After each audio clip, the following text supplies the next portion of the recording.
It's time for NFL Week 4 Hot Topics. What a weekend we just had. Statement wins, shocking upsets, and a couple of teams making it clear they're built for the long haul through 4 weeks. We've seen some contenders rise, others stumble, and a few surprises shaking up the early season narrative. Joining me now to break it all down, our guy, NFL analyst Albert Lehner. Albert, great to have you with us. Getting on to week 4 of the NFL on the Ryder Report. Don't confuse that with the Ryder Cup. That's going on correct. Right now. But the Ryder Report. Week 4, I don't know if anybody from ESPN listens to this show, but I got a good soundbite for Get Up, First Take, and even Pat McAfee show. Okay. So all of them can use it as long as they credit me. Go for it. When ESPN does the documentary on the Dallas Packers game, I got the perfect title. 40 for 40. You're welcome. ESPN. There you go. There you go. So let me start with the Dallas Green Bay game. I'm going to say something that probably a lot of people aren't going to agree with, but everybody's talking about the end of that game, the fact it's tied. It's been the first tie in a couple of years in the NFL. The criticisms of the Green Bay Packers, and there's a lot to criticize. This is a defense that started out slowing down two good teams. In fact, two playoff teams last year, Green Bay Packers and Washington Commanders. Commanders have made it to the championship game. Packers have made it to the playoffs. They limited those two teams with good offenses to less than 20, I believe, less than 20 points. Last night, they gave up 40 points to Dallas. I said that this defense was scary. I think I may have said this on the show. Certainly I said it on social media. Yeah, it was scary last night. Scary in a bad way. The Packers have some issues. I think this is a team that has to really pull it together right now. They got beaten by Cleveland. It was a tight game, but Cleveland's got really good defense, but they really kind of mauled that Green Bay offense. And Dallas's defense, though horrific, though terrible, they made some plays. So this is a bad look for the Packers. Again, the thing that you probably won't hear from anyone else about this game, everybody talks about the ending of this game and the bad time management of Green Bay. I looked at this today again, and I have to be brutally honest. My take on this end of the Green Bay-Dallas game is I believe this was a drawn-up play. I think Green Bay had a play like this for overtime. Because if you look at what happened, they had, 6 seconds left? All they had to do was kick. And they probably would have made the field goal and they would have gotten the tie.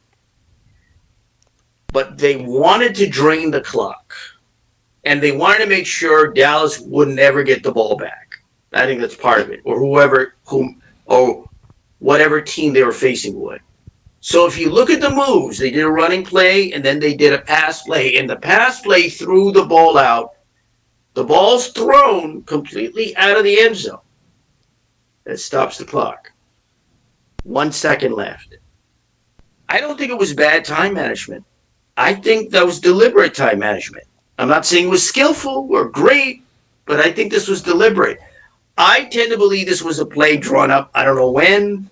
Probably some old play they had. It's like, okay, when we get to a situation like this, we're overtime in a season game, this is what we do.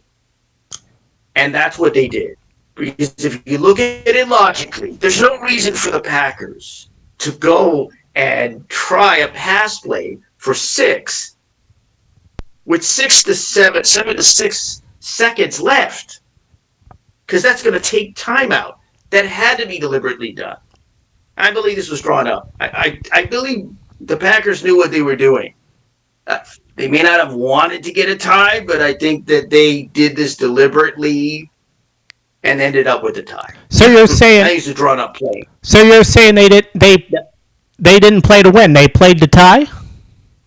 Yeah, because this is a drawn up play. I'm convinced. Okay. This is something in their playbook. This is something, again, you have to look at it. It's 7 to 6 minutes. 7 to 6. Well, 7 to 6 minutes is an eternity. 7 to 6 seconds Yeah. left. Anyone who's watched football for years knows you gotta kick, or you can't go for a pass play when you got that much time left. Because that's going to drain the clock. And again, that's the point. Drain the clock. Got it down to a second. Should have been completely over, but they take it up with the timekeeper there. I think it's a deliberately done play. I really do. But the Packers are in trouble right now. Are they having the kind of trouble that Baltimore's having? Not quite. Baltimore's got real trouble. But the Packers are in trouble right now. That defense has to come together. They've got to find a way to get back to the basics. And that offense has to lead the team. Jordan Love has to be able to do it. They had a decent game against Dallas, but the reality is that they're in a bit of trouble right now. And Dallas managed to stave off going 1-3. So it worked out for both teams, strange as a tie would be. But that's essentially it. If you look at some other things in the fourth week, if you look at what happened again with a blocked field goal in the Chicago Raiders game, Chicago Las Vegas game, it seems like blocking field goal attempts and kicks has been turned into a weapon. And it seems to be a mark of desperation. Now, you look at the game I just mentioned previously. Dallas did the same thing when they were down, 13? They were blocking the extra point. Yep. And they ran it back for 2, and it helped stimulate the team. This is now a weapon. And the teams in the NFL, not just the Raiders, the rest of these teams, you got to shore up your line. Once you go to field goal formation, that line's got to be tougher now. It can't be just going through the motions and just pushing. You now have to put some work into it because these teams are trying to find a way to do this and wreck. I think last year you had some block kicks too, but this year it seems like an epidemic, and it's changing the outcome. You saw it last week with the Rams-Eagles game. These lines, and I saw then, I said, why? I mean, they had a block before. Why weren't the Rams ready for this? These teams across the NFL, that line's got to get tighter. Once you go to field goal formation, you got to have a tight line, and you got to put in some extra effort because these teams are going to try to make, they're going to try to make disruption happen. And so the Raiders had a horrible loss. Chicago barely got a win there. And the reality with the Raiders it seems like Pete Carroll's probably going, what can I do here? Right. I mean, I got a good runner now. Ashton Gentry, or Genty, I should say. He had finally a breakout game. Mm-hmm. Because they're not giving him good blocking. They weren't giving him anything, frankly, on the Raiders. And he finally got out. And he finally had a couple of touchdowns and got more yardage in that one game than he's had in the previous, 3 games. The reality is they've got a potential star running back. Last year you had Brock Bowers, a star tight end. You got Trey Tucker. You've got Jacoby Myers. You've got talent on that team, and the Raiders are losing. Something's not working with the Raiders. And of course, I'm wearing a Raiders jersey because I'm also a Raiders fan. Yeah. Something's not working. Something's not working. I know Pete Carroll's bringing his technique. He's doing his best. I get the feeling this guy's like, what can I do? I don't know. He's not going to say that to the press, but it's almost like, look, this, I don't think he's going to admit he can't turn the team around because it's still young yet. But when you've got this level of talent on that team, especially with Genty, and I mean, something, it was offensive line earlier, well, like last week. Geno Smith's giving up interceptions. Right. And, now the offensive line did a better job in this game. But he's still throwing picks. And so, they lost the fluke. They could have won this game, and they lost because the Bears made a good move. Again, blocking field goals and kicks has been turned to a weapon by NFL teams. And no, these absolutely. other teams are going to pay the price if they don't act on it. I think, though, the last thing before you get into the questions, last thing would be the Baltimore Chiefs game. Chiefs finally got an offense. They scored over 30 points. It helped that Worthy came back. You have Pacheco contributing. You have Kelsey. And I said this about Kelsey. All you need Kelsey for is maybe about five or six plays. If they're good, if he gets a first down or he gets a touchdown, it's good. That's all you need him for. He's basically a good utility player. But they finally got their offense back. The question's going to be how far can they go? And the reality is they still don't have a great offense. They didn't have a great offense last year. But now they're scoring. So now you got to watch out. And Baltimore is a mess. The Ravens are a mess. There are people who are saying, well, they still can make it to the playoffs. I don't think they're in any shape to make it. Even if they go to the playoffs, they're not in any shape.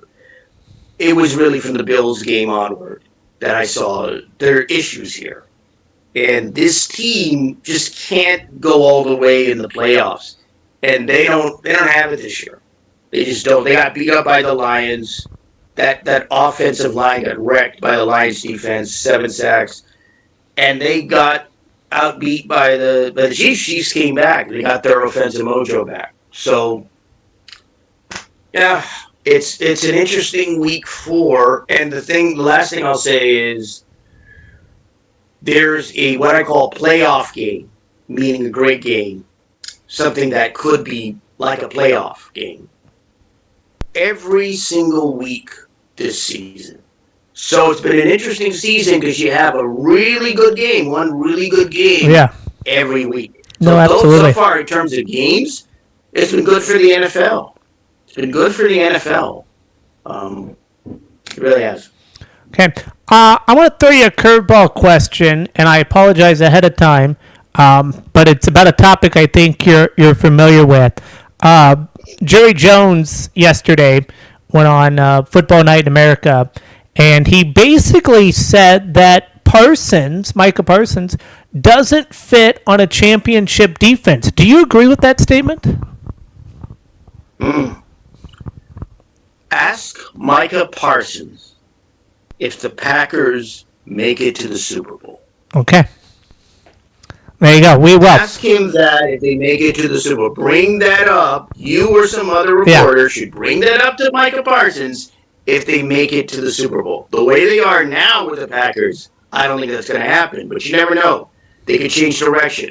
I would bring that up to Micah Parsons if the Packers make it to the Super Bowl. Okay. It'll be interesting to see what he has to say. Sounds good. Let's get into week 4. Hot topics. Undefeated showdown. We've got 2 teams left who are undefeated. The Eagles, of course, and the Buffalo Bills. When you stack these 2 teams together, head to head, who's better? Oh, Buffalo. No question. The Eagles' offense finally got in some clear rhythm against the Buccaneers this week. It's the best I've seen their offense. They didn't have to rely on interceptions like they did in the game with the Chiefs. They didn't have to rely on blocking field goals like they did in the game with the Rams. all they had to do was play consistently, passing the ball, running when they could. They're able to get their offense working and score points. And it got a little close near the end with the Buccaneers, but um, the Eagles have just kind of gotten there offensively, whereas the Bills, for the most part, have been consistent. They were able to come back against the Ravens in the first game. They were able to score well in the second and third, and they played a tight game with Miami. Miami played a good game against the Bills, but the Bills were able to do it.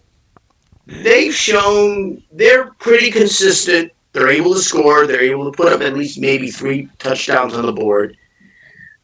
So far, they're fairly efficient. They're fairly consistent.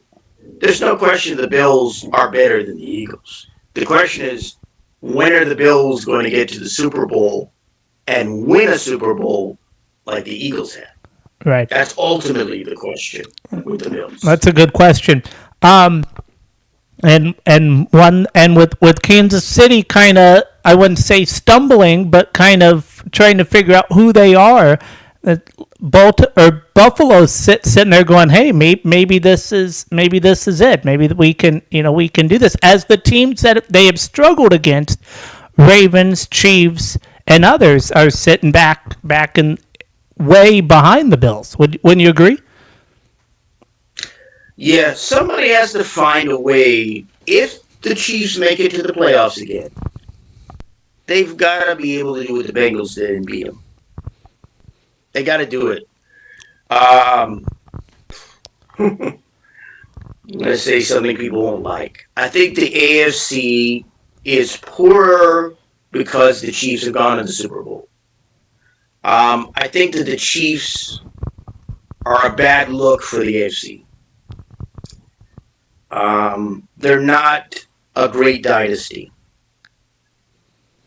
They're just not. They're an irritant. They're an irritant. Okay. And I think that people are fed up with them. It's funny. I was watching something on YouTube where they were talking about, I think it was Green Bay Packers? Green Bay Packers. And they were talking about what teams, they asked these things, what teams do you hate for the fans? And some of them said Kansas City Chiefs, actually, which was interesting because normally it's like the Cowboys or I don't know who else they dislike. Well, Bears primarily. That's the rival. But yeah, somebody's got to do it to the Chiefs. Somebody's got to beat them. And I think the way you got to beat them, if you look at it, you've got to beat them defensively. I think that's how the Eagles won the Super Bowl. They won defensively. First of all, they chased Mahomes all over the place. Second, they got interceptions. And third, they scored so much that the Chiefs weren't able to really make much of a comeback. You said the Chiefs are not a great dynasty compared to New England, for example? Well, they're like New England in that New England played close games when they were in the Super Bowls. Yeah, I would compare them, I would say, yeah, they're not as good as the past dynasties. Okay. Like the Steelers, like the 49ers, even the Green Bay Packers. Yeah. Okay. I don't see it with the Chiefs. I really don't. They're not a great dynasty. They're an okay dynasty, but they're not a great dynasty. Okay. I'm not going to make you repeat yourself. You kind of alluded to this earlier, but I'm going to ask the questions. The Ravens fall to 1-3, and there's already some chatter about whether this team is underachieving. Lamar Jackson's got an injury that we don't know too much about. Should we be concerned if we're Baltimore? If you're a fan of Baltimore, yeah, you should be concerned. Yeah, definitely. Like I said, they're in trouble.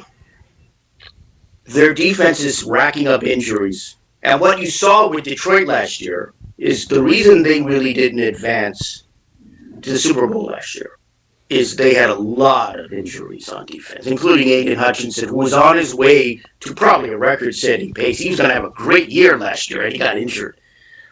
The Lions are back on track now.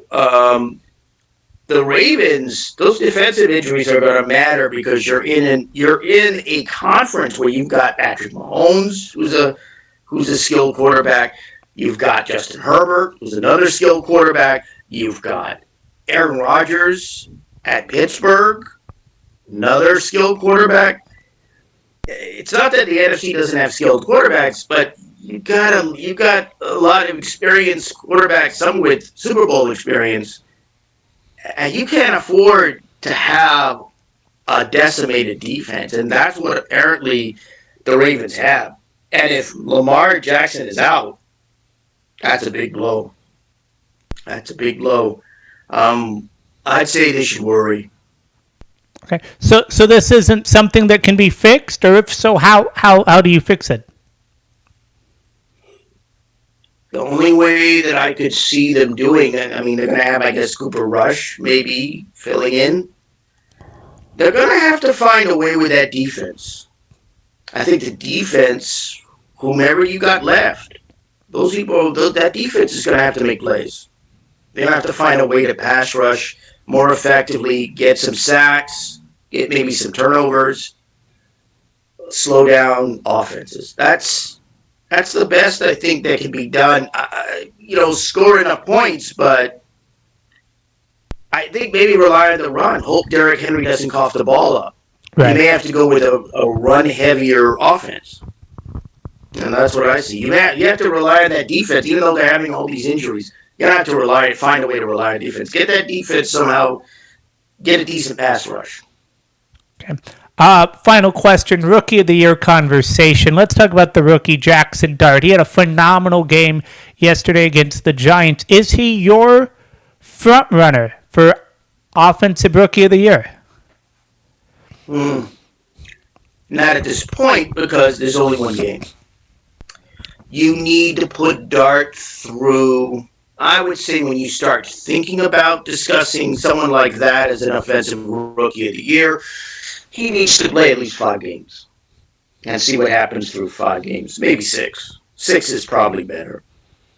And once, if he has a higher quality and standard of play that he did in this game against the Chargers, which was good, but if he gets better and better as each game progresses, then you might talk about that. But you got to let him play, I'd say, at least 5 more games at this point before you can start talking about that. Okay. He's the first Giant to win his starting game as a starting quarterback since Daniel Jones. And you look at where Daniel Jones is now. Do you like his future in New York a little better? Well, here's the interesting part about Dart when he went in. What people aren't talking about that much is the fact that defense woke up with the Giants. That's why they were able to win the game. Dart did what he could. I think he ran in for a touchdown. Yeah, he did. One of the things he was doing. But what's important is that defense woke up and they put a lot of pressure on Justin Herbert. I think if the Giants are going to win a couple more games or a few more games, it's got to be the defense. That defense has got to wake up. They got to make plays. And they may have to score, possibly. See if they can score a touchdown or something like that. They lost Malik Neighbors, so that's a huge blow because he's one of the best players on that team. Very talented player. And so you don't have much in terms of offensive options. So the question is Jackson Dart going to be like an Andrew Luck? Is he going to have to carry the team on his shoulders? But it was very clear he was the right. Dable and the Giants were right to go with him at this point. Okay. They were right to go with him. That clearly was the case. It's unfortunate that rookies have to play. Should be on the bench learning, but he had a decent game, pretty good game, and at this point, he needs the defense to do in that game against the Chargers what they needs them to do that every game. Wake up, make some plays, give him opportunities, and make the most of his opportunity. That's what they need. Gotcha. Final thoughts. My final thought is that the Steelers are completely underestimated by the professional sports pundits out there. They don't get them. They don't understand why they brought in Aaron Rodgers. They don't understand what his role is. And they don't get the fact that the Steelers' defense doesn't need to do a whole lot. But what they proved in this game in Dublin when they beat the Vikings is that all they need for Aaron Rodgers to do is get him a touchdown or two. And the defense can make some plays, and they can win tight games, and that's precisely what they've done. And the Steelers really should have been 4-0. They're 3-1 now, but they should have been 4-0. It was only a mistake in the game against Seattle that really eventually led to them losing. Okay. Thank you so much, Albert. He's Albert Lehner. We'll be looking for our Outside the NFL and everything else that you do through various media platforms. We will keep our ears and eyes open for them. Always a pleasure talking to you. Thank you for having me.